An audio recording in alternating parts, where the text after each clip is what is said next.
Okay, hola a todos, bonjour à tous. I am Mr. Gibbons and I teach Spanish and French here at Mount St. Joseph High School. Okay, yeah. So top 3 reasons that students should consider going on one of these international trips. One is an opportunity for you to see where the language that you're learning actually comes from and get to experience it in a context. Secondly, whether you have studied a language in one of these places you're going, for example, maybe you've taken Spanish, but you want to go to Italy, you can expand, make connections with another language that you've studied, as well as, all of the beauty that there is to experience in that culture. And thirdly, a great reason is, it's a trip with Mount St. Joseph. You're getting to go with people that you know, getting to build those Mount St. Joseph ties and community. My name is Ryan Fulmer. I'm a social studies teacher, department chair, and this is my 20th year teaching here at Mount St. Joseph. Again, I think our travel program is great. I'm just one of several teachers who does various trips, over the years, and try to coordinate with other teachers in my department and other departments, world languages and sometimes sciences and obviously theology, but they do great trips as well. And so we're trying to just give experience to students, both in the United States and globally, that are really great. Been doing this for about 15 years. So I went to one trip. I went to the France and Italy trip, and nine and a half. It was one of the best trips of my life. Usually they're posted about 2 years, year and a half in advance. So as soon as you figured out what the trip is, I would 100% sign up, contact Mr. Gibbons. It's a great experience.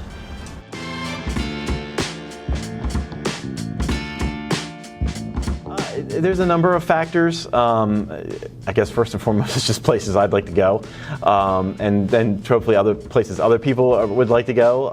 And then I try to mix it up a bit, so it's not the same sort of places necessarily, sort of back to back. Sometimes we go every year, sometimes it's every other year, depending on what kind of trip we're talking about. But usually, if we're doing a destination, like the Galapagos one, that was Latin America, it was more focused a lot on science and other things beyond just the history and other things. Then the next trip maybe would be more we try to do more history based, or another part of the world. We're going to Europe instead, or Asia, or something like that. So just trying to mix it up so it's not similar types of trips back to back.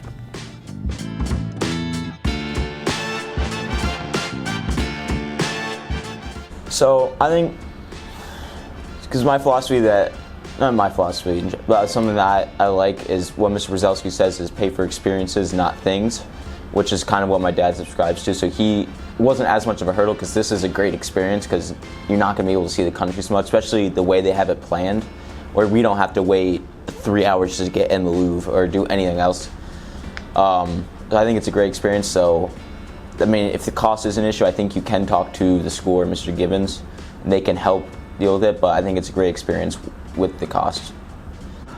Right, cost is definitely a hurdle, and if I could make the number lower, I would. I will say though that for what you are paying, that does cover the flights, the meals, all of the transportation during the trip. The only thing that you will be paying out of pocket is for maybe lunch, for extra drinks if you wanted them. If you try to do the same trip on your own, it could cost around the same, or quite likely more, and you wouldn't have a tour guide with you, is another big thing, who would be able to show you the ins and outs of where it is that you're going.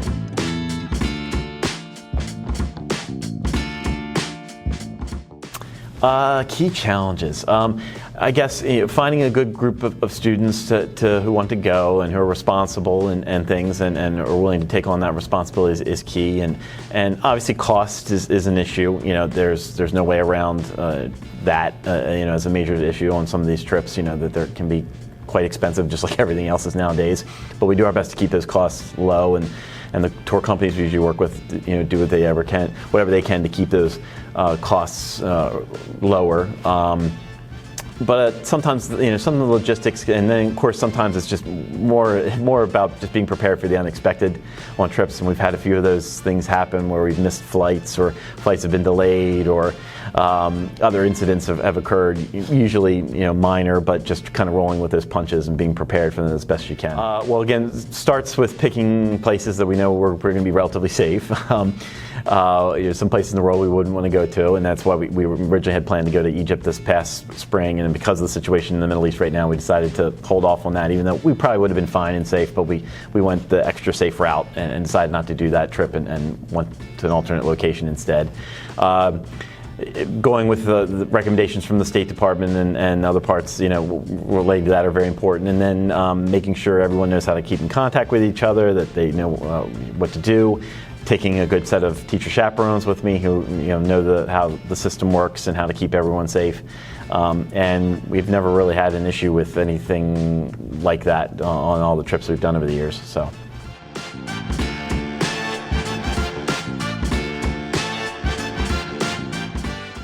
It can really, vary. It depends on the types of trips we're going on. So a lot of the trips, again, if we're going to Europe or parts of Asia or even Latin America, it's touring the kind of major historical sites and cities and being involved in cultural activities.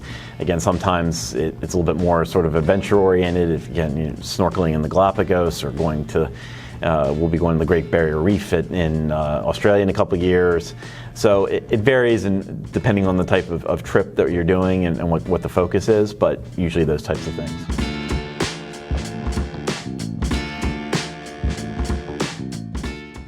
Yeah, it can vary sometimes. We have sometimes done in the past specific kind of like given some credit for doing various things when we've gone on trips during the year, complete this and you get some extra credit in a class and things like that. But really it's less kind of tangible and just,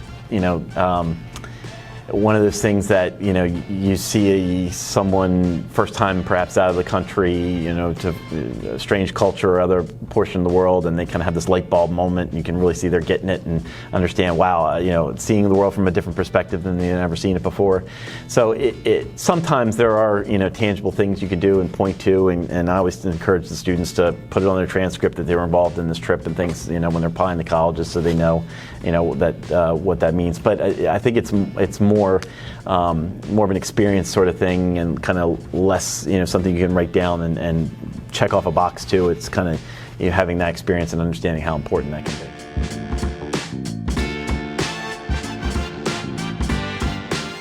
We're coming up. We're going to do this trip in a couple years to Australia and New Zealand. That'll be my 13th trip with St. Joe. So I'm leading that trip. Ms. Wickman is another potential chaperone, and yes, that will be a trip that will start in Sicily and end up in Rome.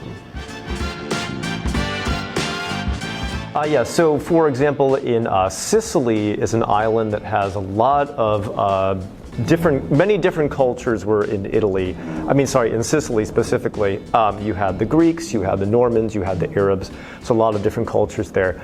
In terms of the Greek influence, we'll be going to see these statues called the Bronzi, which are these statues made of bronze from the BC era that we'll go to see. So there'll be a bit of history, but then another day we'll spend in Taormina, which is along the beautiful coastline of Sicily. So it's like turquoise water, really lovely. So it's a mixture of natural beauty as well as culture and history.